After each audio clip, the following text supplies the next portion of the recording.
नमस्कार मित्रांनो. पुन्हा एक वेळ तुम्हाला मी भेटण्यासाठी आलोय.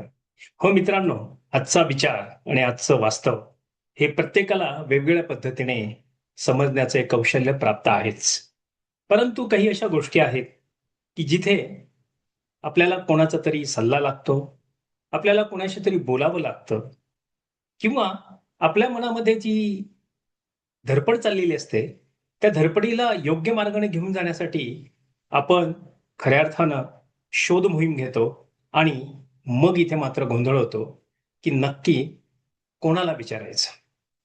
काय करायचं? हे जमेल का? हे असं होऊ शकेल का?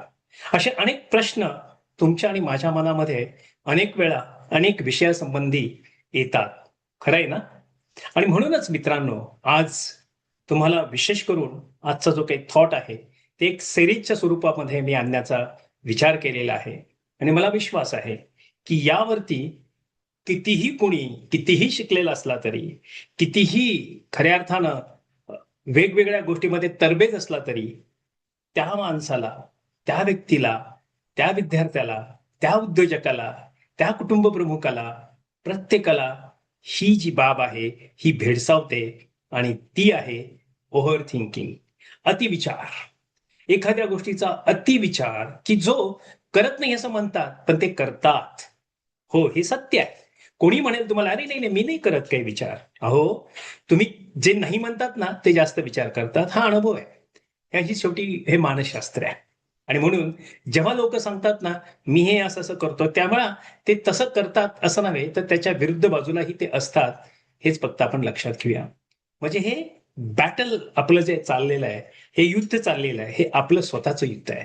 मग या युद्धावरती जय मिळवायचा कसा? आणि म्हणूनच मित्रांनो, आज विचार घेऊन आलेला आहे. आपला जो अंतर्गत लढा आहे ना, याच्या सर्व अतिविचारावरती आपल्याला पूर्णपणे विजय मिळवायचा आहे. अर्थात विजय पूर्णपणे नाही मिळवता येणार, पण नक्कीच मी 99% म्हणेन, कारण 1% मान्य करतो. कारण तो विचार नाही म्हटला तर तो करावाही लागतो. अतिविचार नाही, पण तो विचार करावा लागतो. पण कधी-कधी त्याचा अतिविचारात रूपांतर होत असतं. असो, तर मला वाटतं, की ही गोष्ट जर मी तुम्हाला गोष्टरूपी पद्धतीने सांगितली, तर जास्त तुम्हाला भावेल, नव्हे तर ती खऱ्या अर्थानं उमजण्याचा प्रयत्न होईल. सबीर नावाचा एक सुंदर असा एक व्यक्तिमत्व असलेला व्यक्ती, छान असा तो हुशार असा कर्मचारी, मेहनती तरुण कंपनीमध्ये कामाला होता. त्याचं शिक्षण चांगलं होतं, त्याची नोकरीही उत्तम होती. पण होतं काय, की त्या सगळ्या गोष्टी स्थिर होत्या, सगळ्या व्यवस्थित चालल्या होत्या. कुटुंबही त्याला साथ देणारं होतं. एकंदरीत काय, त्याच्या मनामध्ये सतत वेगवेगळे विचार चालू असायचे. तो नेहमी गोंधळलेल्या अवस्थेत असायचा. सगळं व्यवस्थित आहे बरं का, सगळं ठीक आहे. असे कितीतरी लोक आहेत. तुम्ही पण त्यापैकी एक असाल. तर तुम्ही सगळं ठीक चाललंय, तरी पण मनामध्ये वेगवेगळ्या विचारांचा गोंधळ असेलच. मग तो गोंधळ चांगल्यासाठीच असतो, पण कधी-कधी विनाकारण भीतीही निर्माण करणारा असतो. म्हणून प्रत्येक छोटा निर्णय आपण जेव्हा घेतो, त्यासाठी आपण खूप विचार करतो. अगदी छोटा निर्णय. हे मला अजूनही कळत नाही, की छोट्या-छोट्या विषयाचे निर्णय सुद्धा लोकं फार विचार करतात आणि काही-काही लोकं मोठा विचार सुद्धा एका सेकंदात करतात. याचाच अर्थ रिस्क टेकर अप्रोचमध्ये ते यशस्वी होतात आणि खरंच आहे.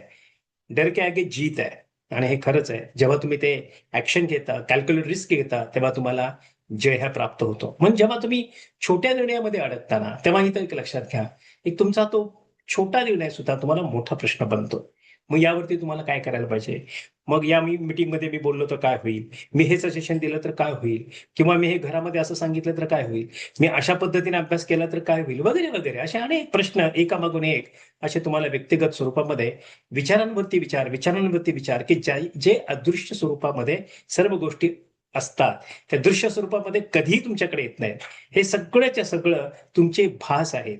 तुमचे विचार तुम्हाला भास निर्माण करतात आणि त्या आभासामध्येच तुम्ही काय होत असता, खऱ्या अर्थानं अडकून जाता मित्रांनो. तर आपल्याला काय करायचंय? एखादा आपला समजा बॉस आहे, त्याने काय आपल्याला विचारलं, मग ते सांगू का नको? विचारू का नको? मी बोललो तर काय बॉस रागवेल का? नाही म्हटलं तर असं होईल का? असे वगैरे, वगैरे प्रश्न अगोदरच मनात घेऊन तुम्ही जर जात असाल, तर मी तुम्हाला एकच सांगेन, तुम्ही जे आहात ते उत्तम आहात. तुमच्याकडे ज्ञानही उत्तम आहे. जे आहे ते तुमच्या संबंधी, त्या कामासंबंधी. तर मित्रांनो, बेधडक तुम्ही जा. बेधडक तुम्ही तुमचं चर्चा करा आणि जे तुम्हाला माहिती आहे, ते स्पष्टपणे सांगा. होईल काय? जे तुम्हाला माहित नाही ते माहिती होईल किंवा जे नवीन शिकायचं ते तुम्हाला शिकता येईल. म्हणून जास्त वेळ विचार केल्यानंतर ते तुम्हाला विचार थकवतात. त्यामुळे तुम्ही टायर्ड होता. You become a tired because of rigorous thinking unnecessary. आणि ते सतत मग भूतकाळातील गोष्टी तुम्हाला आठवत येतच. हे झालं होतं, मग ते तसं गेलं होतं, मग असं. पण ते भूतकाळातल्या गोष्टी तुम्ही आठवत राहिलात ना, तर तुम्हाला निर्णय घेताना भरपूर अडचणी येतील. भूतकाळातल्या गोष्टी रिपीट नाहीत करायच्या, पण योग्य ते निर्णय घेण्यासाठी त्याचा उपयोग करायचा. भविष्यात जी काही वाईट परिस्थिती जे येणार आहे, त्याची उगाचच कल्पना करू नका. वास्तविक पाहता तुम्ही जे विचार करताना तसं ते घडण्याचा प्रयत्न होतो का? You are visualising it, you are sensing it, you are feeling it. जे चांगलं फीलिंग करा, चांगलं व्हिज्युअलायझेशन करा, मग तुम्हाला वाईट फीलिंग येणारच नाही. रिझल्टही तुम्हाला चांगले मिळतील. थोडक्यात काय, तुमचं थिंकिंग हे प्रॅक्टिकल असलं पाहिजे आणि ते असणं याच्याशी निगडीत असलं पाहिजे, नसण्याशी निगडीत नसलं पाहिजे. बरोबर आहे? मग त्याला एक दिवशी काय होतं, या समीरला एक छान पद्धतीने एक ऑफर येते प्रोजेक्टची. त्याला वाटतं की आता ही संधी आहे मला, या संधीचं मी सोनं करता येईल. परंतु तो या विचारानेच घाबरतो की त्याला आनंद व्हायला पाहिजे होता, पण तो घाबरतो. आता काय करायचं? भीती वाटते. आणि मी चुकलो तर? या प्रोजेक्टमध्ये काही गडबड झाली तर? वगैरे, वगैरे असे तो प्रश्न स्वतःला विचारतो. आणि कोणी दुसरा माझ्यापेक्षा चांगलं करेल, बरेल कोणीतरी करावं. लक्षात घ्या, जेव्हा तुम्ही असं विचार करता माझ्यापेक्षा कोणीतरी चांगलं करावं, तर ते लोकं असतात तयार. लक्षात घ्या, तुमचं कौशल्य, तुमचं ज्ञान हे तुमच्याकडचं आहे. पण आणखीन काही अशी लोक आहेत, की त्यांच्याकडे त्यांचं ज्ञान आणि कौशल्य असतं. ते तिथून तुमची त्या पद्धतीने कामाच्या बाबतीतली गोष्ट मात्र ते हिरावून घेऊ शकतात. त्यामुळे काही करा. तुमचं ज्ञान अथांग असलं पाहिजे. कामाच्या बाबतीतही आणि जनरलही. म्हणजे तुम्हाला तिथे सतर्कता ही फार महत्वाची आहे. व्यक्तिगत जीवनात असेल, कौटुंबिक जीवनात असेल, व्यावसायिक जीवनात असेल, कुठल्याही जीवनामध्ये तुम्हाला तुमची माहिती उत्तमच असली पाहिजे. बरोबर ना मित्रांनो? का चुकतंय माझं? सत्य आहे मित्रांनो. कारण यामुळे काय होतं, की तुम्ही तरबेज होता आणि ओव्हर थिंकिंग नाही करू शकत. कारण तुम्हाला अभ्यास आहे, तुम्हाला माहिती आहे. मग ओव्हर थिंकिंग करायची गरज नाही. पण ज्यामुळे तुम्ही ओव्हर थिंकिंग करता आणि त्यामुळे तुम्ही निर्णय घेऊ शकत नाही आणि त्यामुळे तुम्ही संधी दुसऱ्याला देता. का? तर हे झालं तर तसं, तसं झालं तर असं. थोडक्यात काय, जे नाही त्याचा विचार करण्यामध्ये तुमचा वेळ तुम्ही त्यामुळे तो जातो वेळ. जेव्हा तो वेळ जातो लक्षात घ्या, मग रात्री खूप असं निराश होऊन हा समीर बसलेला होता, तर आजोबा तिथे येतात आणि आजोबा म्हणतात, "अरे काय रे? समीर काय झालंय?" "नाही, काही नाही, काही नाही आजोबा, असं-असं आहे. एक प्रोजेक्ट आलाय. पण तुम्ही करू का नको, करू का नको या अशा माझ्या विचाराच्या घालमेलमध्ये मी आहे." मग सगळं समीरने त्यांना सांगितलं. समीरने सांगितल्यानंतर आजोबा हसले आणि म्हणाले, "ठीक आहे. तुझ्या क्षमता कमी नाहीये, तुझ्या क्षमता आहे. पण तू स्वतःवर विश्वास ठेवत नाही, हीच तुझी काय आहे, कमजोरी आहे." जेव्हा असं ते म्हणाले, मग त्यांनी काय म्हटलं आणखी, ओव्हर थिंकिंग म्हणजे थोडक्यात काय भिंगासारखं असतं रे, जे नसलेलं पण मोठं करून दाखवतो. म्हणजे हे तुम्ही जे भिंग बघता, मोठं अक्षर होण्यासाठी माहिती आहे ना, रीडिंग करण्यासाठी, तर ते विनाकारण तुम्हाला ते मोठं दिसतं. म्हणजे जे अस्तित्व नाही त्याचा विचार केल्यामुळे. आणि आत्मसंशय हा सगळ्यात महत्वाचा डेंजर विषय आहे. तुम्ही कधीही सेल्फ डाऊट स्वतःवर नाही घेतला पाहिजे.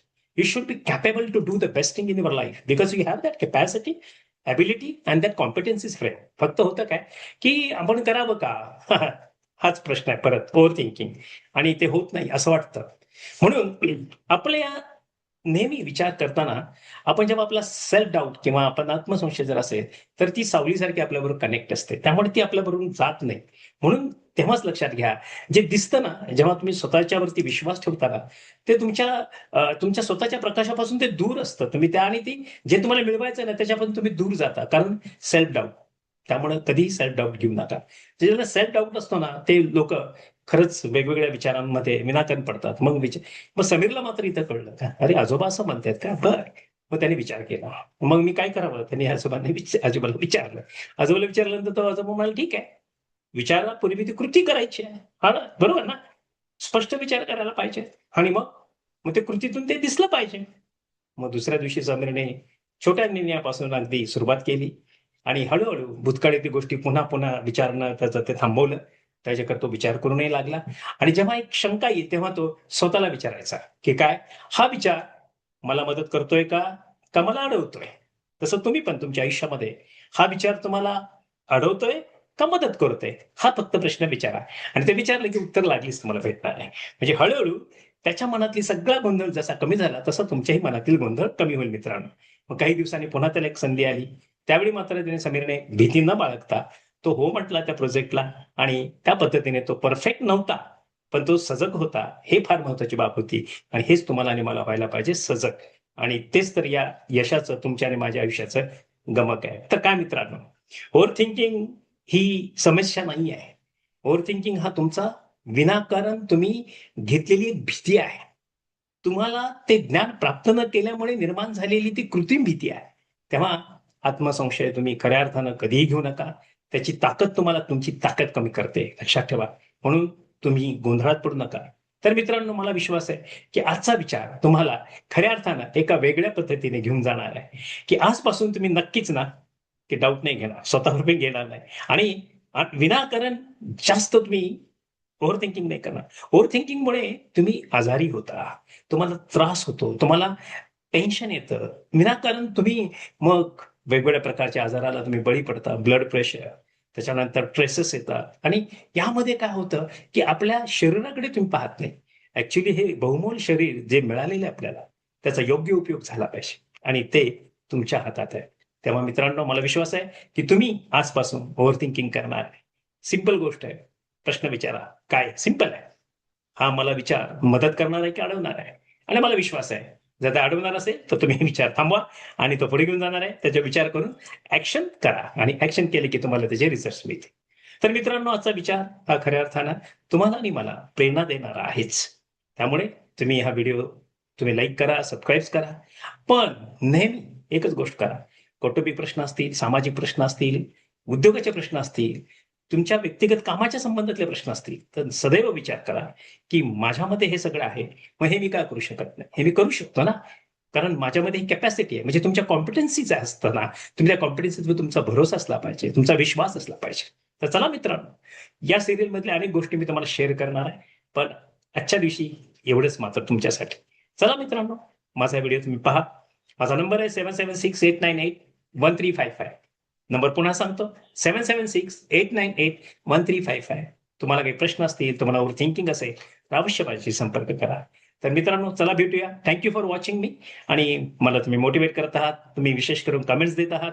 खूप मला आवडतं. धन्यवाद.